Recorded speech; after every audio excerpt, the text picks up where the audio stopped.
Primero vamos a levantar la tapa embellecedora del motor. En el modelo 2011 en adelante sale tirando para arriba. En el modelo previo hay que sacar unos tornillos. Ahora con un tubo hexagonal o con un destornillador Phillips aflojamos la abrazadera de la manguera que va a la carcasa del filtro de aire. Una vez que esté floja, ahora vamos a la derecha de la carcasa y con el dedo sacamos la traba metálica. Del lado izquierdo tiene otro.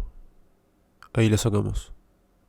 Ahora sacamos la manguera que va a la carcasa y levantamos del lado de arriba la carcasa y tiramos para atrás. Ahora podemos apartar la carcasa para sacar el filtro de aire. Este es el momento para sacar el filtro nuevo y compararlo con el viejo a ver si nos dieron lo incorrecto. Y en este caso está perfecto.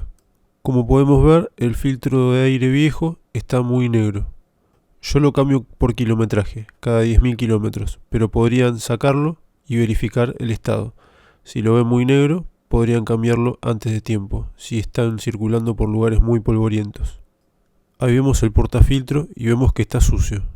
Así que le pasamos la aspiradora a conciencia sacando toda la mugre. Le sacamos el plástico protector al filtro de aire nuevo y lo colocamos en el portafiltro. Ahora le ponemos la carcasa plástica.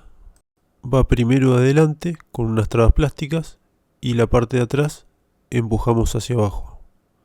Y listo, queda posicionado.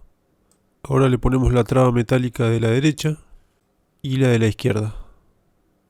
Ahora movemos la carcasa para ver si quedó en posición. Ponemos la manguera que va a la carcasa de plástico hasta que haga tope con este pedacito de plástico.